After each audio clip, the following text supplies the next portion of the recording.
So welcome back to the Being Sons podcast. I'm here with Jake and with Baer, and these guys are giggling over here because we're talking about sex, and you guys have obviously never grown up. Come on, Baer. How old are Holy you? smoke. Oh, You're in college, right? what do you mean? How old are you? I'm giving you a hard time. Yeah, that's right. I'm 20. Oh, I'm 22. So Also. we're having a conversation, a candid conversation that's kind of the overflow from conversations that I've had with both of these young men here. Baer because he's my son, and Jake because he's a good friend of Baer's, and he's just like, I loved his dad, met him, we hung out for a while, we did some really fun stuff as the boys were getting older, and it's just been kind of a natural friendship that you and I have had, and I've had a deep affection for you, and as long as you'll allow me, I'll continue to take you out and buy you burritos and see what the questions are that are on your heart right now. Would you be willing to share just a little bit of your dad story, Yeah, Jake? absolutely. Yeah. Where do we start? So, I mean, I grew up with older parents. My mom didn't have my sister and I until she was 43. And anyway, and my sister and I, my twin sister Maddie, we grew up in a Christian home. And fast forward to, 2016. My dad had got cancer, and pancreatic cancer. And his dad also had that, and he passed away, 2017 from that. And anyway, he had pancreatic cancer for 3 years and spread to his brain, and he eventually passed away in 2019. So it's been, 2020, God, anyway.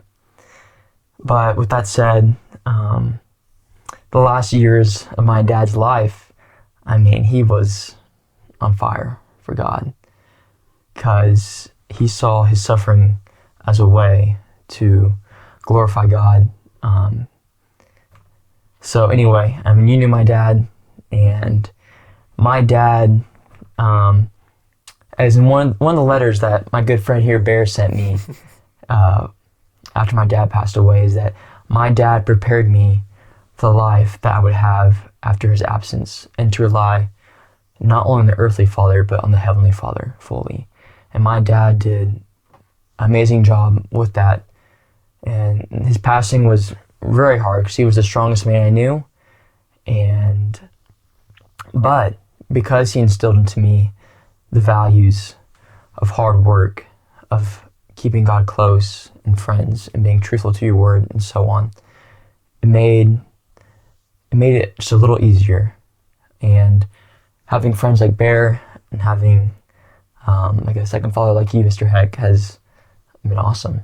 And I've grown a lot through that. So, Have you seen God step in creative ways to continue helping you grow as a man? absolutely. Yeah. I mean, God did a lot of crazy things in my dad's life. Some crazy miracles that can be shared another time around a campfire. But yeah, I mean, God has,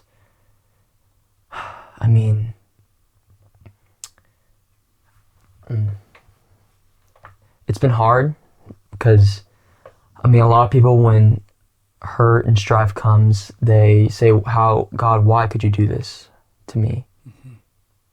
And blame everything on God. But seeing the life my dad lived, I knew that God, he was real. And I knew that I needed to rely on him, and I know that's what my dad wanted. So God healed me through that. And by putting men, the support I got was just incredible. Especially early on. But later on, I could really see the guys and men who really cared for me, and who wanted to continue in my journey, and who are still with me today. And God has provided, and I'm grateful for that. And he'll continue to do that. Yeah, And absolutely. it's every man's story. At some point in your life, in some way, you come to realize that you're without a father. In reality, or at least there's the perception of it, you just feel, I'm alone in this world and I have to figure it out. And in your case, yeah, your dad was actually gone. I remember it was horrible. I remember Baer was back in the woods right here when I heard, and my heart just broke. And Baer was having some alone time, and I remember running back in the woods and telling him about your dad. And it was horrible because it was during COVID. Yeah. And nobody could come and celebrate his life. And it was like a couple of years. Right? Yeah, we didn't have a formal celebration of life till like a year and a half later. And then when we had it, it was incredible. It was incredible. It really was. Phenomenal. Your dad was an amazing man, and I'm thankful in retrospect that the time was allowed to celebrate him appropriately. Absolutely. And not rushed through and all of that. Yeah. But I remember watching the little ceremony like on a computer. Oh, the one I had Yeah. the family ceremony Yeah. right after. Yeah. Yeah. Well, thank you for sharing that. Yeah. I appreciate that.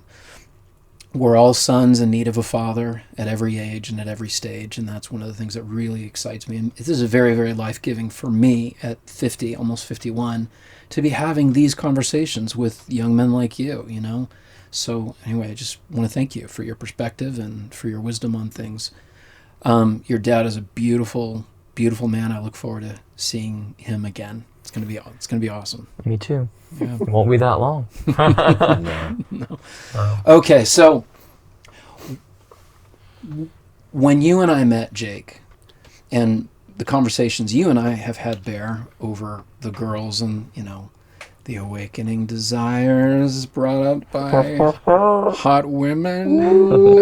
Okay, what do we do with them, right? Because we can kill the desire by calling it evil, and that is a widely used strategy, but it doesn't take a rocket scientist to find out what happens. You can't kill something that's eternal, and eternity is written in the hearts of men.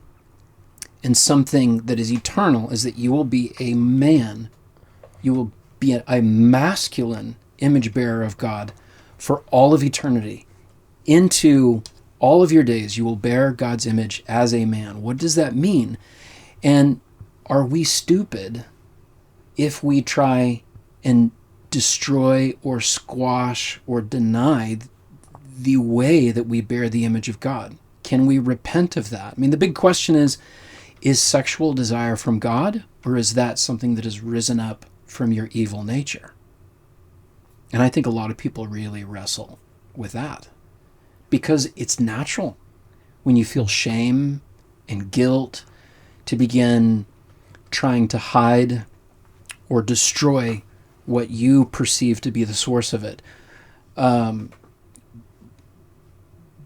I would argue that the desire is actually from God, deeply, deeply from God. And as I've wrestled with this, how we bear the masculine image, and really wrestling with Genesis chapter 1, Genesis chapter 2. Why did you give us this heart when it causes so much pain?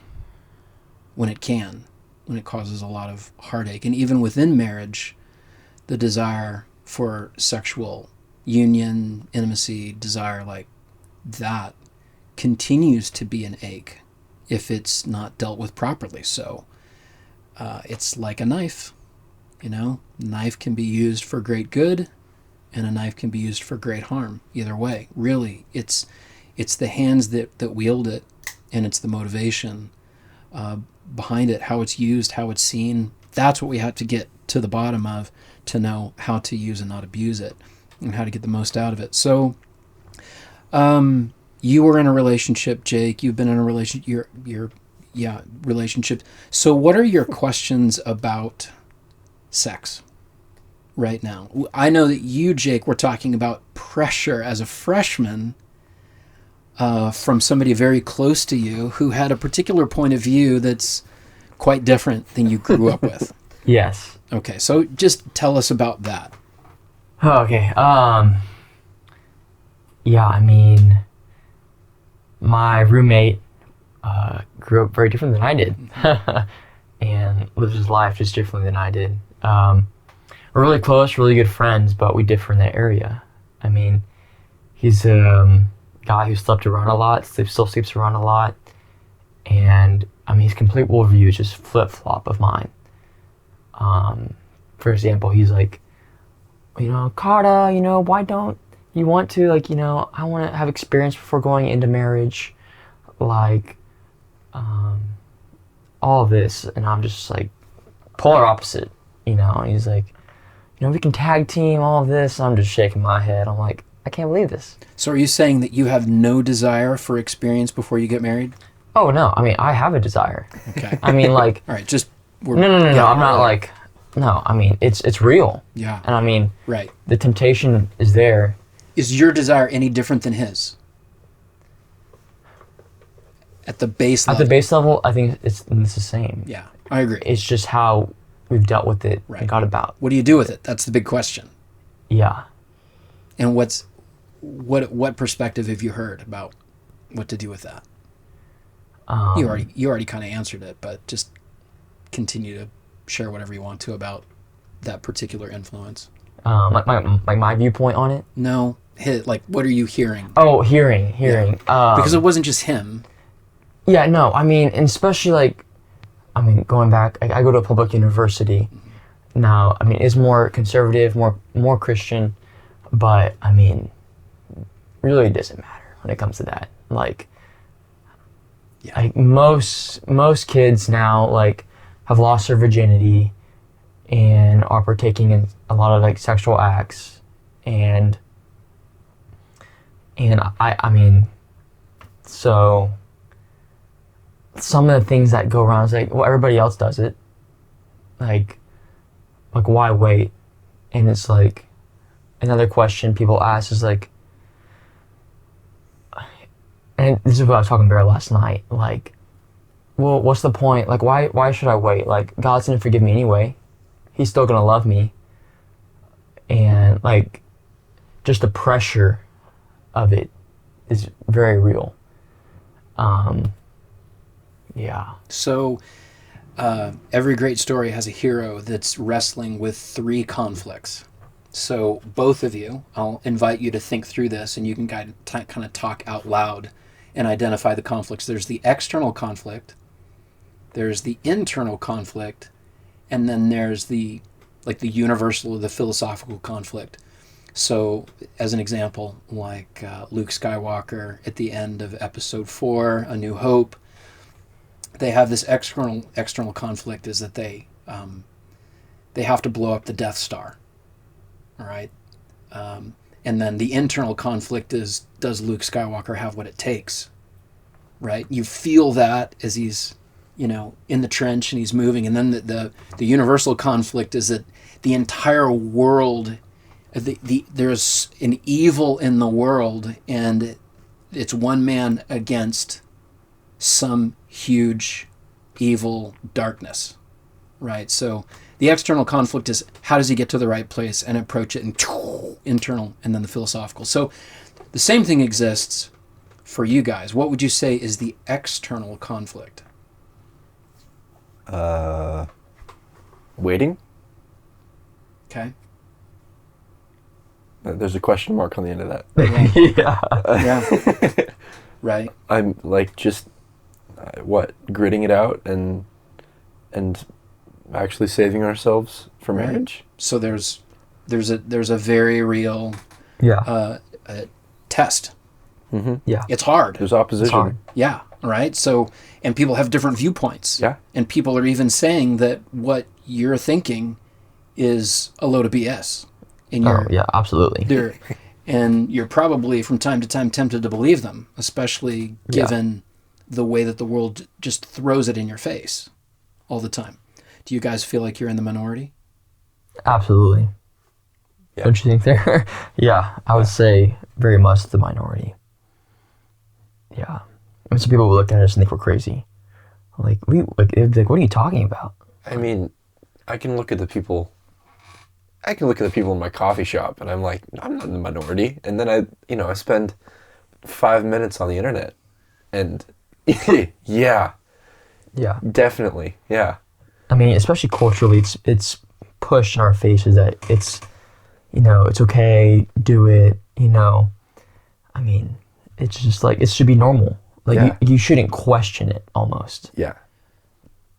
Okay, I want to come back to that. I want to come back and ask, what's the cultural's big question with regards to sexuality? But I want to stick with the question. That's the external question. Mm-hmm. That's the external conflict. What's the internal conflict? Internal conflict. Why? Why? Is it worth it? Like, am I just being told that just to be told that? Or is it, like, what is the truth in that? Should I wait? Why am I doing this? Like, what's my motivation for it? Am I trying to appease people? Am I doing this for God, myself, because I know it to be a good thing? Am I just trying to shut people up? Is it out of fear? Is it because I'll be ostracized by the church and the people I'm around? Or, like, Yeah. I guess, like, what's the motivation? Or just, is it a good idea at all? Yeah, I would agree with it. There's something about your identity that is addressed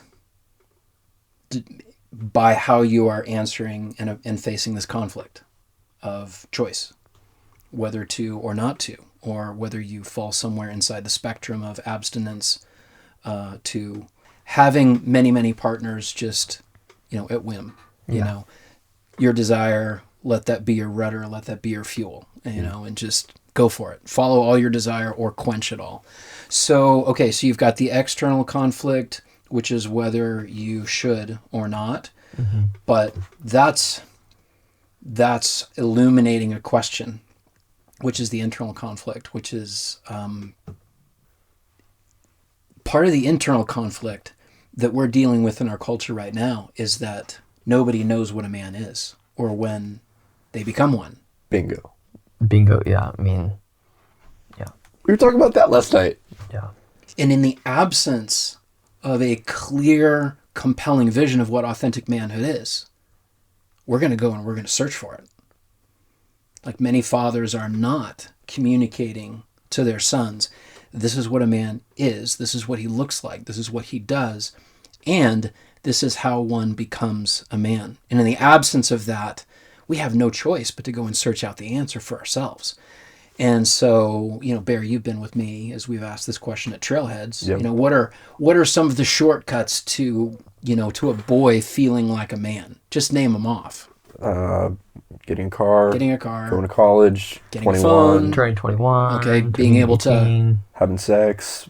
Right. Getting married. Smoke, drink. Having a kid. Getting a job, all those things, Job. right? Right. The one that I would say is probably the most primal is to take that sexual urge and satisfy it. Yeah. Like in a heartbeat. Because is there anything that puts you in touch in your body with the fact that you are a man and you bear God's... I want to say that way. Let me back up. Is there anything that makes you feel more masculine than getting a hard-on? Then what? Getting a hard-on. Oh. An erection. Come on, Baer. Let me back that up. let me ask that again. Oh, boy. I haven't heard that terminology before. Got to go back to 4th grade. Oh. I'm sure I said that in 4th grade. I'm sure. So where the path is not clear, we're looking for shortcuts. Would you agree that many people look to sex as a shortcut to feel like a man? Absolutely. Yeah, because they can be their own king, master almost, in charge of everything.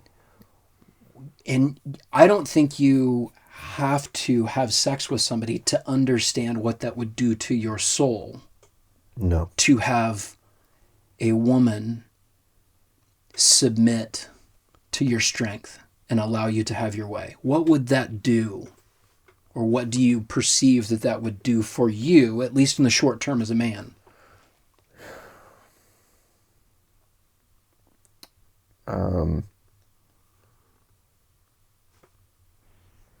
Getting the reward of sex and having a woman open herself to me without having to do the work of actually being a man, out of knowing my identity and loving her well and all of that stuff, would just totally screw up my expectations, my knowledge of my own identity, and just where I take my question. I mean, it would just totally screw up whatever authentic initiation I was being offered at the time. Okay, so we got to back up because some people may not understand. What's the core question? The core question of any man is, do I have what it takes? Do you resonate with that? Yeah. That runs everything. Right? Do you resonate with that? Absolutely. Yeah. And what's the core desire? You talked about the core desire. There's 3 core desires. I mean, if you're a John Eldridge fan, but what core desire are you referring to? Rescuing the beauty. Yeah, rescuing the beauty, right? To get her to give herself to you. Like, there's something in us as a man that feels like if, we can manipulate, if we've all seen the shows, you bring the chocolate and you bring the flowers and you say kind things, and it's not necessarily for their good. It's because you want something. And a lot of dating, that's what it's about. It's like, there's a man who's got a question, and there's a young woman who's got a question, and the two of them together can, at least for a moment, feel like a man and a woman. But then they walk away and they have a very different feeling. Mm-hmm. Right? So do you have to actually have sex to get that type of validation from a girl? I mean, I would say no. What do you think, Baer? No? I mean, I don't know what it feels like to have sex, so I don't know what that feeling is like. I mean, we're still virgins. Right. But even with that said, just because we haven't had it, I don't think that changes our answer. No. I don't, the way I look at it is that man, that woman doesn't have anything I don't have in life. Like, just because they've experienced something more intimate than I have, like, I don't feel left out, if that makes sense. Like, yeah. Well, I think what he's saying is, have you ever felt like, have you ever had an experience with a woman that she's just calling forth your masculinity from you? Is that what you're saying? You're asking? I'm saying, do you have to go so far as having sex to get that boost? No, not at all. Right? Like, just I've gotten being my in the boost. presence of a girl. Like, Yeah. Right? Okay, Yeah. so how have you used a woman's presence to make you feel like a man? I mean, there's still a certain amount of physical contact that's like, whoa, sick. I mean, even getting a really solid hug is like, man, your feet don't touch the ground. It can be very stimulating. Oh, it's great. I mean, not just like arousing. It's just like, oh my God. Like I mean, you've experienced this. There's a certain amount of like, of trust that is communicated in certain types of physical, like, if like a really good hug and the girl like knows you and trusts you and like hugs you back. Like, there is definitely like this, this is cool because I've earned this. This is not my mom. This is not This my is sister. not my mom. No. That was a girl that I was pursuing at the time. But no, there's totally No, you don't have to go that far at all to have that, like, I feel like a man and I've, like, done something to get this or whatever. Yeah. Yeah. So we're seeking to have a question answered. Yeah. In a relationship outside of marriage, like, you really can't go any farther than having sex, right? But has a girl ever made you feel like strong and like a man by offering something other than that?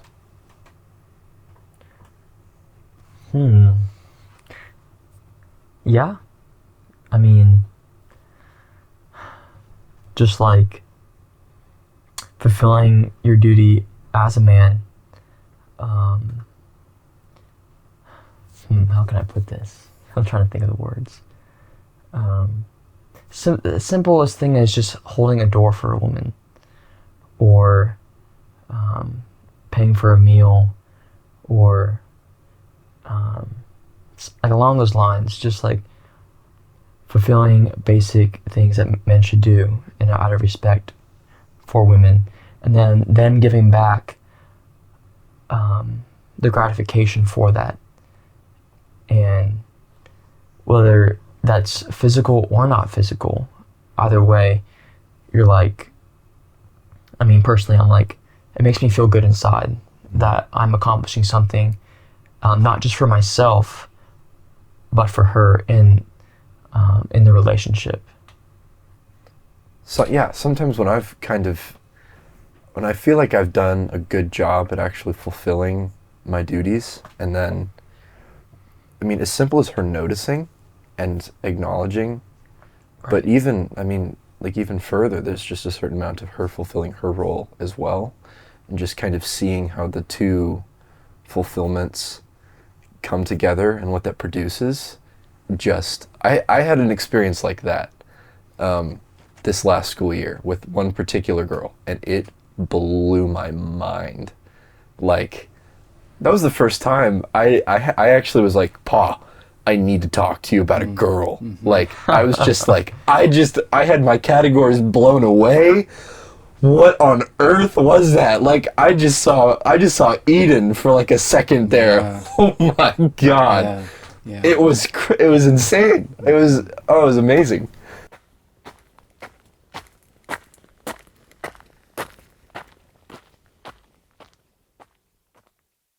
There is a fruit that comes from taking what God has given us as a gift and using it appropriately and not using it appropriately. And I dare say that if the three of us were simply to share our stories about what it produced in us when we were truly a man, as opposed to when we used another person to help us feel like a man without offering what manhood is meant to offer, there's a drastic difference between the fruit from those two trees. So, I mean, I'm curious, whatever you guys want to share, but in my experience, I was desperately seeking validation. I didn't have a tight relationship with my dad or my mom. I tried living out of the house as much as I possibly could, especially in high school. And for me to have a girl attracted to me at all times was intoxicating. Like it was a bit of an addiction. And it's not like I always had a girlfriend, but I couldn't go a long period of time without trying to get somebody else to show me attention. I mean, at the base level, I just wanted them to notice me, and I could use humor, or I could use intelligence, or, I mean, I know a lot of guys that had athletic ability, and the fact that they were, these great athletes. I was not. We all have this strategy for getting and maintaining the attention of a girl, because that makes us feel good, that makes us feel strong. And on Friday and Saturday nights, I wanted to hold somebody's hand. And at one point in college, I looked back and I began to list the number of girls that I can look back on and say, I used them to make myself feel good. Even if it was, nowhere near. I also was a virgin until I got married. I'm so grateful for that. That's the old way. That's the ancient path. That's stand at the crossroads, look around, ask where the good way is, walk it, and you'll find rest for your soul. But even though I'd never gone that far, so far as to have intercourse and with a girl, I can clearly identify the ways that I'd used women because I was looking to them to make me feel strong, and then I would just walk away from them. I mean, there was a lot of girls I kissed, like the, New Year's Eve, you're at a New Year's Eve party and you're kind of scoping around, you're looking for that girl that, to make eye contact, and you want somebody to kiss, you want somebody's hand to hold, you want somebody to find you attractive enough that they'll give you something, and in exchange you'll feel good, at least for a second. But I always walked away feeling like garbage. And even having saved myself in that ultimate way, the gift of my virginity, even having saved that for your mom, I still look back with great shame over the ways that I misused girls' hearts. And that's not something that without years behind you, I would ever have guessed at the time. I just thought, I just used them. I was just an insecure boy. And I reeled that girl's heart in. I told her the things that I knew she wanted to hear to make her feel special that particular day or season. And it was to get something. I remember my freshman year. I can't remember if it was my freshman or I think it was my freshman year. I went down with a bunch of guys to Mexico on the border, and it was just stupid stuff every night. And I remember coming back going, I'm so disgusted with all that. I saw no life in it whatsoever. And actually it was one of God's ways of kind of rescuing me, is to see that in the fact that the fruit that it produced was just guilt, shame, feel like I was just slimed. So I'm curious, what's the fruit in you guys? For me personally, my desire to do stuff with girls, it's there, right? But just go kiss girls or just do other things, sexual actions with girls that it's not intercourse. It's there, but the desire is not there for me. Have I had the opportunities? Absolutely. Mm-hmm. But I've learned just to not go down that path. Now in relationships, two relationships I have had, I have gone down that path. And I have done some things that I'm more ashamed of, and that, like you said, taking away from them. And even if they might not realize it. Yeah. Most girls don't realize it. Mm-hmm. And they're getting something out of the exchange as well. Yeah. And I'm not one of those guys who's just doing it selfishly, like a lot of guys are. Some guys find. Mm-hmm. But it's because we both found satisfaction in that. And was it right? No. But we did it anyway, So what was the core question again? Going back to it. What's the fruit? Yeah. The fruit in the moment is just pleasure for yourselves. But there isn't really any fruit in it. Mm. I really thought about it mostly, but not thinking of it. He doesn't mean fruit is good things. It's just what came of it. Oh, came of in it. general. I see. Yeah, it's not right, fruit doesn't have to be good. Some fruit's poisonous. Right. A poisonous tree produces poisonous fruit. A good tree produces good life-giving fruit. Mm-hmm. Yeah. There's two trees. The whole story starts with two trees. Oh, yeah. Decision. Are you gonna do it God's way, or are you gonna eat from the tree of knowing good and evil? And your eyes are opened. So let me just ask you this. Have you guys ever come to a place where where you misappropriated the desires of your masculine soul and you felt bad fruit from it. Mhm. Totally. Does that haunt you? Yeah. And where, just whatever you feel comfortable sharing. Well, I mean, it's no stretch at all to equate pornography to that. I mean, because it's, like we were talking about last night, it's basically going as far as you can. It's getting as much as you can from them without the actual physical interaction, but it's getting as much as you can from them without doing anything. It's the easiest possible thing, and it's, I wish I could say that I made this phrase up, but I didn't. An ever-increasing desire for an ever-decreasing pleasure. So it's that momentary, like, satisfaction or pleasure, and then immediately afterwards, it's just this, oh my God, why did I do that? Shame. You feel dirty, slimed.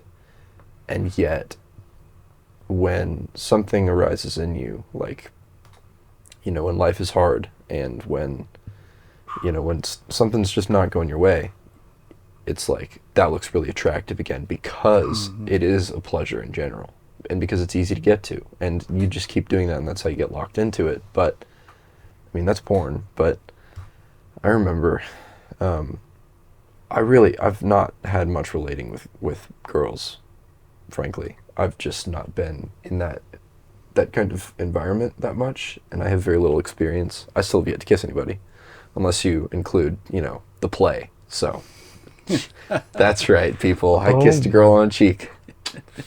That's right. It's a big admission, and I appreciate you having the courage to do that. And he's a handsome guy. I mean, part of the reason is probably because you're trying to grow a beard, and it's just not working for you. Okay. Yeah, I'm like I told you years ago, shave that baby face until you can actually grow some hair on it. It's got the hair. Oh. But I think actually for a long time, well, you were saying, I'm hoping, is somebody attracted enough to me to give me this? It's a test. It's a test. Yeah. It's a test, and I think I never really had any. I never really had any confidence with that. I just assumed that I was not attractive, and not just physically, but in general. I just assumed I wasn't, and I think that was the fruit of being on the outside for so long. That was kind of my presupposition, was like, nobody will ever see that or think that or whatever. So I just never even tried. But there's that big question: am I attractive? Yeah, do I have what it takes? totally. Right? It's screaming. Yeah, and I was a nerdy little kid until junior year. Like straight up, I was a toothpick with glasses and buck teeth. But I'll finish answering real quick. I mean, in that season where I was kind of figuring out some of that stuff, or seeing some of that stuff, or actually I think it was junior year, like I was talking to people online. I was talking with a couple of girls online, and I had some like pseudo online relationships or whatever, and that was the avenue that I had to like, that was where I took that question of am I attractive enough, was to people that didn't have to see me in person, because can I talk well enough? Am I smart enough, and am I funny enough? And it even, like, it was like, can I play video games well enough? It was, good Lord, that's a whole nother story. But that's where I took that question. And I had a couple of girls that I talked to a bunch online. I don't even think they were girls, frankly, which is horrible. And thank God nothing actually bad came out of all of that. But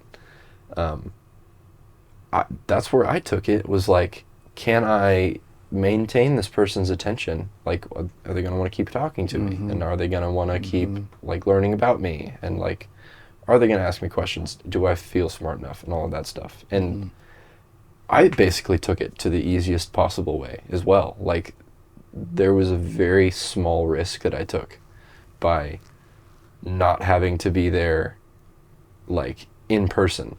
And, like, because they can't see me, like, if something doesn't work out, I can just leave. You know, it was like very, very small. Anyway, so that was where I took that. Mm-hmm. And it was totally hollow, for sure. It was, nothing good came of it at all. And still it was addictive, and eventually I just saw like, oh, this is useless. This is horrible. This is garbage. So Yeah. Yeah, I mean, I just to add on to Bears, I mean, both guys and girls are both seeking validation. Yeah. I mean, everyone is. No one wants to be disliked. Everyone wants to be socially accepted, right? And some people will go to doing whatever it takes to achieve that, even if it means suffering and how they're viewed by others. But yeah, I mean, it's adding on to the shame part. I mean, it doesn't really, whether it's pornography, whether it's sexual actions, whether it's alcohol, you know, fill in the blank. It's just a continual cycle that men our age or any person goes through because they find a temporary enjoyment where they feel satisfaction and they feel in charge, really. And which is a big difference from what normal life can feel like, which is why it's attractive. Exactly. It's not reality. It's not like real. It's really, really true. It's an escape. Yeah, and then afterwards, it's the shame that comes from it, and I'm going to change. But then once that temptation resurfaces, they might question it, but usually they go back to it. Mm-hmm. Because they know that in that they can find what they're looking for. Yeah. Even if it's only for a short time. And that makes sense that it's kind of like hot sauce. If you like really hot sauce. Yeah. Like I love hot salsa. I'm with you. The kind where you take a bite of the chip and then as soon as you swallow it, your mouth is on fire. Yep. And what's the only way to satisfy it? You can only eat more. You just gotta keep can- eating it you more and keep- more. Eating right. it.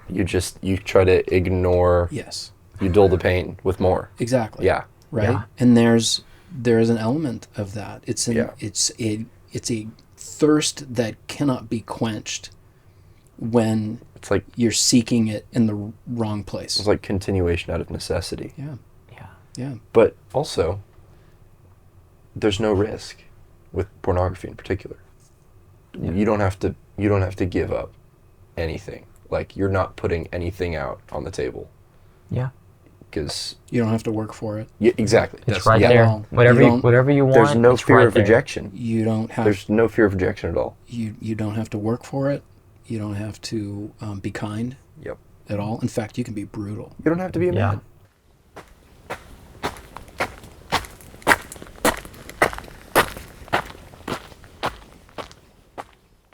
And this struck me while you were talking, Jake, just that term hiding place.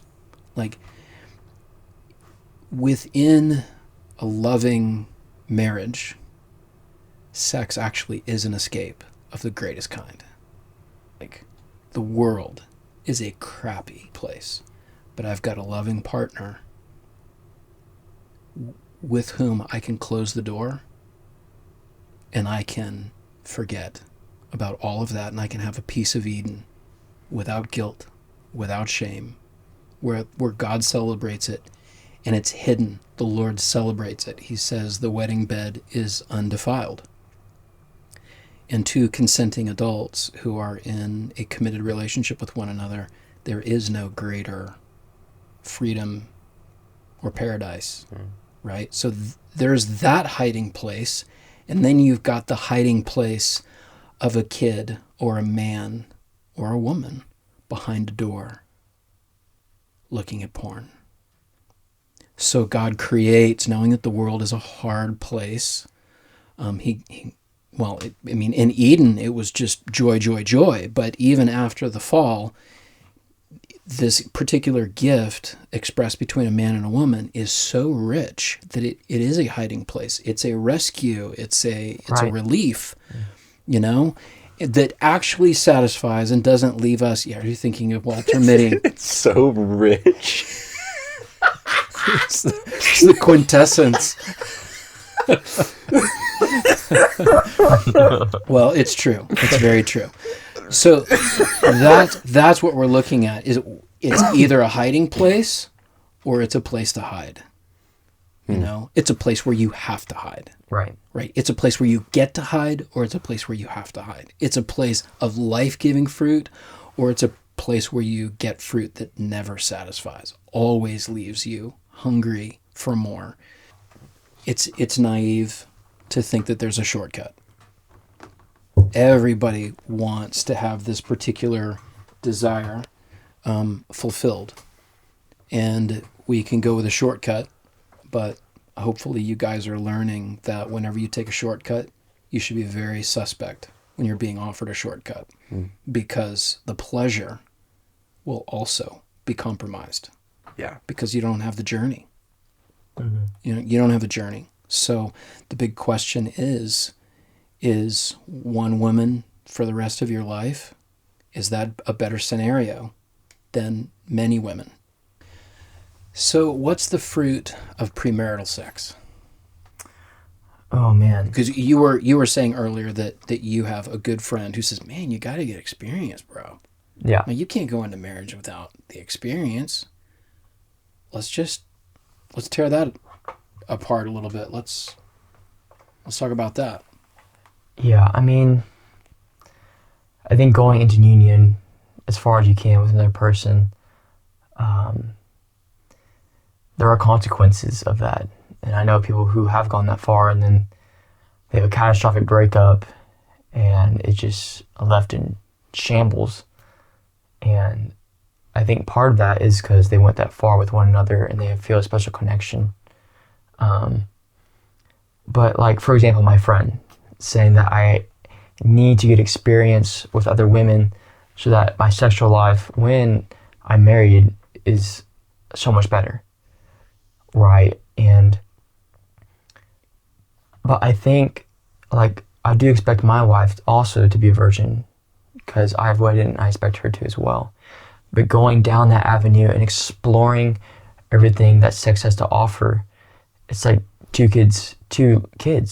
Like, there's so much unknowns and you both are exploring. And whereas if my wife wasn't, it would make me feel more uncomfortable because she's had experience that I haven't. And you wonder, and it just, no matter what, it's always in the back of your head, well, am I as good as the guy that she was with? Like, maybe I'm not good enough for her. Maybe, blah, blah, blah, blah, I mean... It breeds insecurity. Very much so. Comparison, yeah. Yeah, like, there's a whole host of feelings that you're not meant to bear. You're not meant to bear that. Yeah. And, well, for one thing, just the motivation behind having prior experience, I guess, like, the only thing that I can really think of is, I mean, either you're justifying having a bunch of sex, and you're just like, oh, well, it's fine because I'll be better at it in marriage. But, I mean, it's all centered around,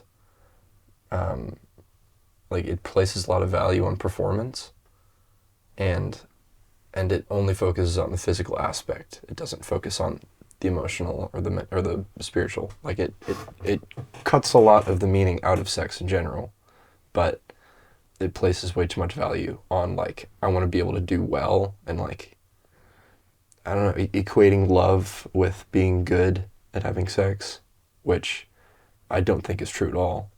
Doesn't seem true, right? But yeah, also it's like it totally it steals the joy of the newness and the learning with each other, which is what you and I were talking about last night, is like what the really exciting part of that is like the joy of how the heck do we do this, and let's figure this out.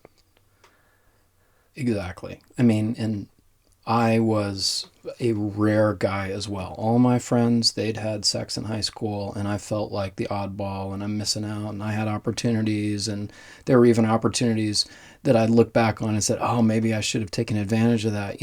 Why? Because I was looking to have my question answered. Do I have what it takes? Right. And I was wrestling with the same thing. Well, I don't want to be a disappointment. And I remember dating a girl that I got pretty serious with, and she had and we were dated for a long time. I say a long time. We dated for many months before I found out that she had a previous partner, and it devastated me. I mean, it wasn't even on my radar, but it devastated me. And there was this wedge and this jealousy and fear of comparison that, as much as I tried to get rid of it, I couldn't. And it really drove a wedge between us. And I also remember having a very good friend who had a lot of experience prior to marriage with the same line of thinking. Well, I'm going to get experience, and that's why it's going to be great, and I'm going to, whatever. I don't know what his thought was. Maybe it's, I'm going to teach my wife and all this. So anyway, they get to their wedding night, and her question on the wedding night was, where did you learn that? Boom. Wedding night destroyed. I mean, Can you imagine? Like, that's meant to be the most intimate moment in two people's lives up to that point. And I would dare say that there's actually an invitation that the intimacy gets deeper and deeper and richer as a couple is married longer and longer. And I know many people who've attested to that. Woo. But in thinking about the Garden of Eden, and thinking about the whole world being frontier, I've entertained the idea that sounds very feasible, that Jesus or God actually taught Adam and Eve how to have sex. I mean, boom, they're there in the garden. He's got an erection. She's feeling aroused when looking at one another. And I mean, they don't have the exposure to everything that we have. We have, yeah. There's no porn. Like, That would be so cool. I mean, can you imagine if God said it with a smile on his face? He's like, "Hey, Adam, Eve, come here. I'm gonna tell me what you're feeling." And he's like, "I don't even know how to describe it." Right? Like, can you just imagine what that conversation is like, where God is actually showing them how He's teaching them how to do that? Can you imagine what that would say about the heart of God? And this is actually what, even though it's been compromised by the media and the other stuff that we've seen to a degree, that's what I experienced on my wedding night.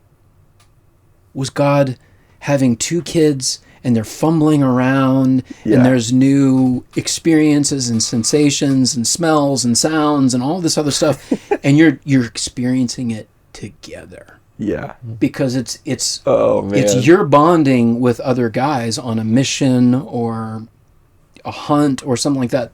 Like, those shared memories make things very special for you. And for a man and a woman, they share a different set of experiences together. It's being in a delivery room. It's sending your kid off to college. It's marrying off your daughter. I mean, these are tender, vulnerable moments. And that whole hair-raising, exciting, adventurous frontier journey begins with two people becoming totally vulnerable with one another and figuring something out together.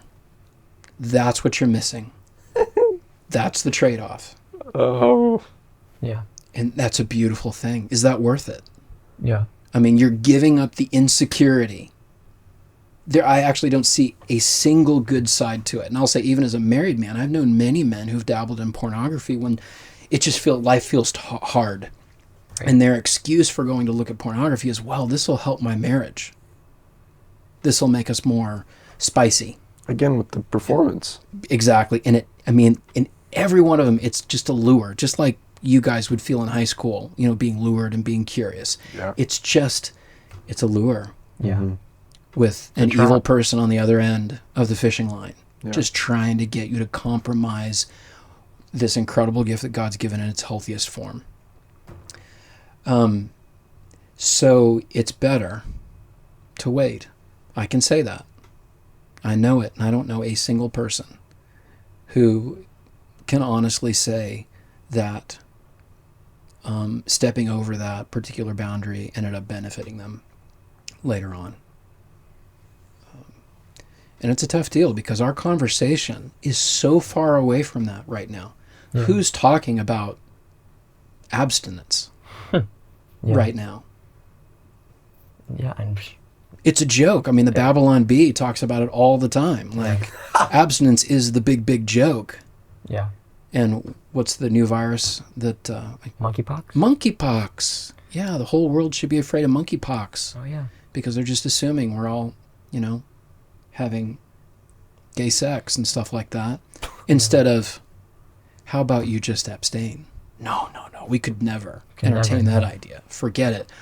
It's so far away from what God designed it. so far away. So again, God is inviting us into the ultimate, like, listen to the invitation again. Jeremiah 6:16. God is actually speaking to the nation of Israel that had experienced his goodness, the richness, his blessing.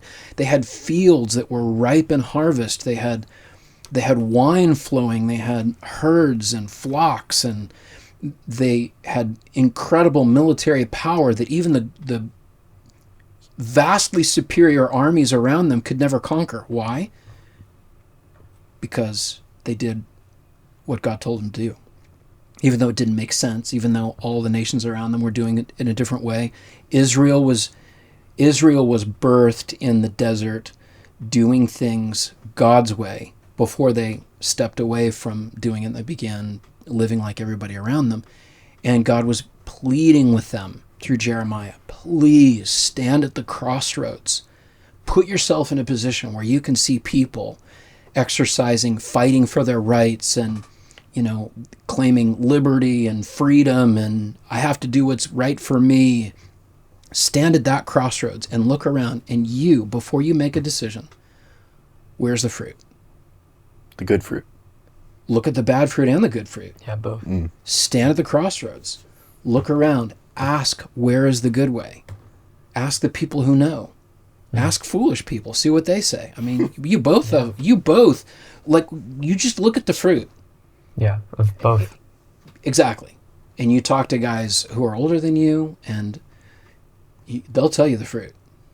Yeah. Divorces, children, depression, anxiety, people who have attachment disorders. It's very likely that they've got a history of trying to attach to a person and then being rejected, and that doing such damage. I'm not just talking about sexual relationship. We are made to be in deep, deep union with other human beings. Yeah. And that's meant to be a reflection of what we're invited to with God. And yeah, it hurts us. So stand at the crossroads, look around, ask where the good way is. Walk in the good way. There could be 50 ways. There could be 5,000. There could be 50,000 ways. We ask, God will show us the good way. It's the ancient path, the tried and true way. Walk in it and you will find rest for your soul. And I can just tell you that being in a relationship with one woman is rest for my soul. I do not have to wonder when my wife is pissed at me, which happens a lot. I do not have to wonder if she wishes that she had gone with another guy, at least for that reason. There's just not that source of insecurity. And we're not meant to live in that. And that's not to say that God can't bring two people together who have made mistakes or been married before, or, there's a partner that's died or anything like that. It's just, it compromises our journey as men, because when you take that shortcut, all that stuff that you learned about loving a woman, about waiting, you don't get it. You don't have to work for it. And so once you enter into marriage and she makes you work, you're resentful for it. Well, you never withheld when before. Why now? And she's got her similar questions. It's a setup is what it is. And if you really think through it, if you think through the setup, it will really begin to make sense. So I think that's I think that's what we really kind of need to end on, is the acknowledgement that this desire that we have is incredibly holy. It's incredibly good. And it's all an invitation to experience a gift that is really unmatched by any other human physical experience. But that is compromised when we do not hold it in the regard that it's meant to be, held in, and when we take a shortcut to it. Like, we are meant to earn that reward. And, okay, so you have to wait 10 years from the moment you had your first awakening to that desire. You have to wait 10 years. You have to wait 15 years. You have to wait 20 years. Well, you got to wait 10, 15, 20, 30, 40 years, lots of times before you get the career as well, or before you realize what God put you on this earth to do, or before you find that band of brothers. I mean, the best things in life you have to wait for and you have to fight for. And I want to say thank you to you guys for having the courage to come on and share your story and share some of your convictions, which are growing. And I pray that as a listener, you're encouraged. I know we were kind of all over in the conversation, and there's so much more that could be said about all of this. Like, we haven't even scratched the surface. It's almost like it needs to be like a 30-week, series of conversations, and none of us are experts at this by any means. I'm still trying to figure out how to rescue the beauty, and it tests us as men, for sure, and that never goes away. Nope, it does not. So any last thoughts from you guys? I want to give you guys the opportunity to offer any last words. Well, this isn't directly the topic of the podcast, but I guess just as an encouragement to, if there are guys that are listening, like, I haven't looked at porn in over 2 years at this point. I'm enjoying life right now. I'll say that. It's, my quality of life has just improved, an unimaginable amount. But that's to be expected, I guess. Like, I can tell you it's worth it, whatever. But it's doable, like, it's possible. And healing is possible too, even though I'm still in the process of healing, of course. But and I'm just really excited. I'm really excited to get married. I'm really excited for sex and joy, and I'm so excited for you. Yeah. I don't want that excitement to be diminished by anything prior to that. Yeah. That's the ultimate thing for you to experience. Yeah. And then one more thing, I was talking with Jake about this, but from an And Sons podcast, with like Michael Cusick or something like that.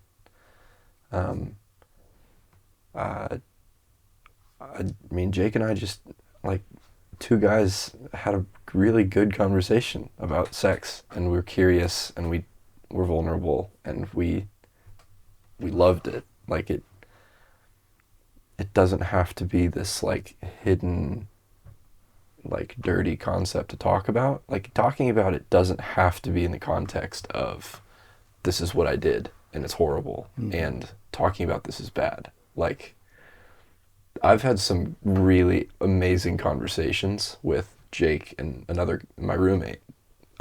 Just, like, being honest, like, dude, I am excited, but, like, this thing, like, this girl is just, oh my God. And, like, these are I'm excited, like, that, my eyes go to that, or, like, my brain does this, and, like, these are the things that I think about. Just the ability to express excitement and to be honest and be curious shouldn't be a bad thing, and I'm in an environment where it is, and it's awful. and it shouldn't be. So talk about sex. Not in the vulgar objectifying way. Right. But that was a rescue for you two guys. Huge. And there is a way to prepare your heart for that experience. Like we were watching the chef show on Netflix where it's all about barbecue, and there's that one guy in Sydney, Australia, who has mastered fire door. Right. And I just think that it's kind of cool to think about, instead of burning with desire, what you're doing is you're spending years containing it. And it gets hotter and hotter and hotter, and that guy is able to do incredible things with that flame once it gets to the right temperature. I like that metaphor. It's like, but it has to get hot. Like that's one of the ways that you ruin good food, is that you put it over a fire that's just not ready yet. Right. Right. It's got to have coals. It's got to be hot. It's had to have been burning for hours, much, much longer than you want to have to wait.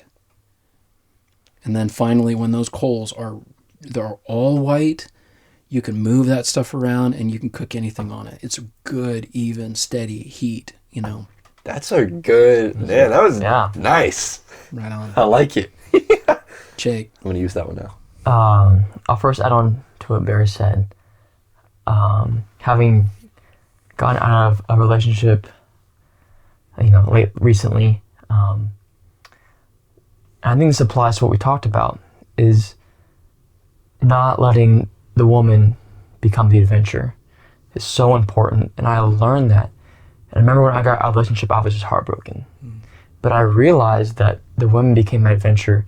And I think some men make it their adventure. It becomes their be-all. But what I learned in healing from that, and where I'm at right now in my state, is fully trusting God. And with women especially, it's hard for men, right? Like, I was in a place where I was just so stressed out about it. Like, that was the girl. And maybe she will be the girl one day, but maybe she's not. Like, who's going to benefit my life? But I've learned that, why stress over this? Like, God knows who your spouse is going to be, and He's preparing her for you. But you need to prepare yourself as well. So like now, like I fully trust God, and He knows who my spouse is. So I don't worry about that. And I think so many guys are just constantly worrying about that, and that leads them to making selfish decisions, whether it be sex, blah blah blah blah. Right. Yeah. So that's taking it into their own hands. Yes. Right. Just adding on to that, but what I would end with is like something you told me is, a no today is a stronger yes tomorrow. Boom. Yes. Right. That's his lock screen right now on his phone. It's awesome. Right, so what does that mean to you? Say it again, and then what does that mean to you? So a no today is a stronger yes tomorrow. And I remember when you told me that, I was like, what does that mean? But like saying no to pornography, saying no to having sex before marriage, making stupid decisions, whatever it might be. If you say no tomorrow, say yes to, no today, right? When it's really hard to say no, and when everything tells you just to do it, because it's easy. That's what's the easy thing to do. If you say no today, when it happens again, it's still going to be difficult, but it'll be easier. And then when it comes time for simple sex, in marriage, that yes is going to be so much greater, filled with so much more fruit, and not just sex, right? And at the end of the day, like, the devil doesn't want us to relish in that. And one of my favorite quotes by C.T. Studd, I think I've told you this, Baer, is that the one on your car? Oh yeah, it's on my car. Is that my prayer before I die is that all of hell rejoices that I am after you die. Yeah, after I die. Yeah, my prayer is that after I die, all of hell rejoices that I am out of the fight. So just us engaging in these conversations and doing what no one's talking about. Being dangerous. Honestly, yeah, it's powerful. And I mean, I hope that people listening to this, guys our age, older men, whoever might be, just take something away from this. And like you always say, ask questions. Yeah. Ask questions, because I think so many Yeah. guys, because there can be hard questions and they might not know the answer to, which can be hard because we want to be in control of everything. Do you think there is a man on the planet that has grown up and reached the age of 30 years old that's never had the question pop in his mind, what is a man, or how does one become a man? No. Okay, so It might not be that exact thing. right, it may be some But- permutation of that. But along those lines. If you look at anyone's life, Right. and it's there. So then you've got a world that universally has that question pop in their mind. And here's the big question. Is that their question? Or is that God putting that question inside their soul, inside their mind, inviting them to ask that question? Every human being, I think, is going to be held accountable for having been pursued and by God and rejected by God. And they'll be like, you never spoke, you never anything. It's like, what about all the questions? Did you ever ask me? Did you ever ask the right people? Or did you only go and find the opinion that you wanted? Mm-hmm. I think salvation is fueled by having the wisdom to ask good questions and go to genuinely, humbly look for the answer Yeah. to them. You Absolutely, know? yeah. Really, really looking for it. So I believe we will stand before God one day. He's going to say, I was talking to you your whole life. I wasn't telling you what to do. I was giving you the questions to ask. That's it. That's why Jesus asked question after question after question after question after question. He would Yeah. answer a question with another question because he knew that's how you get into the soul of a human being. You agitate them and you disrupt them. So you guys are asking great, great questions. And I think, I just in kindness to everybody listening to this, it's really important that you leave on a note of hope. I'll say this has been very good for me, and both of you have mentioned the term healing, even at your young age. So what does that look like? Well, forgiveness is very important in healing. Have you guys wrestled, just, yes or no, have you guys wrestled with forgiving yourself for some of the decisions that you've made? Yeah. Yes. Okay. I mean, me too, right? Any guy who's honest, yeah.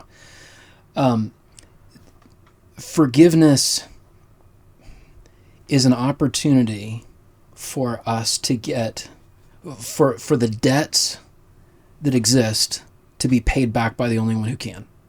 So I think of that, that day when in shame, I thought of all the girls that I had used to make myself feel good, to make me feel strong. Why? Because I didn't feel strong. And so I used them, even if it was only for a moment, even if I just emotionally somehow manipulated them. And I began to take an account of that and realize that I had somehow stolen something from them, and I had stolen something from their husbands, who I never met. And I said, God, there's a debt that I owe them. I hurt them. I harmed them. I took something from them. And part of the beauty of forgiveness is that we recognize that there is a debt that we owe to people that we cannot repay, but he can. And so what I began doing is, as best I could, whether it was by name or if I couldn't remember their names, it was by face, I would say, God, I pray that you would pay them back what I could never repay them. Whatever intimacy I may have stolen, or whatever emotional well-being I took, in whatever way I produced insecurity or fear or anxiety in a particular girl, Jesus, I'm asking you, and you would go and meet them where they are, that you would strengthen their marriage, that you would do something beautiful and something kind, that you would send them a counselor or a friend to bring them to the truth. And it's been so healing to do that and just trust and release them. And then, of course, you have to turn it on yourself and you have to release yourself. Like, I was simply looking apart from you to have that thing that you put inside me, that desire that you put inside me that's good, fulfilled on my own. I looked to myself to do what I could not do. And we get hurt by it. We're ashamed for the decisions that we've made. And so I have asked God all those things that I compromised in myself, all the ways that I was ashamed, all the ways that I owe myself a debt for not having stuck it through and did it like a true man. I'm asking for you to repay me back for what the enemy stole from me, because he lied to me. And he compromised something that otherwise might have been a little bit sweeter. And forgiving ourselves, I forgive myself for the debt against myself, for the self-harm. I forgive myself for it, and I ask God that you would pay back that debt. Would you be willing to do that? And so that's the hope, is that whatever intimacy was compromised, actually, I get that back. And I think that's a beautiful way to approach it. We're never going to get anything from beating ourselves up. God's going to meet us right where we are, and to repent is to turn away from our own way, and it's simply to look back at God's way and say, I agree with you. I'm doing it your way. Now I want that fruit instead of the fruit of walking away from you.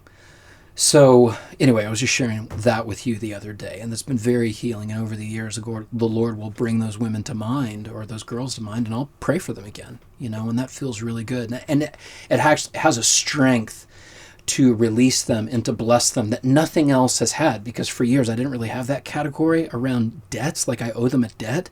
It's been so good for me to do that. And you can actually do something with it instead of just ignoring it. Mm-hmm. Yeah. So, Baer, Jake, thanks for your vulnerability. It's been awesome. Love you, boys. Thank you for having us. Yeah. It was awesome. Absolutely. Good job. So, friends, we've got we got 2 hours and 15 minutes worth of content to cut up. Three-part. I don't know. At least 2-part for sure.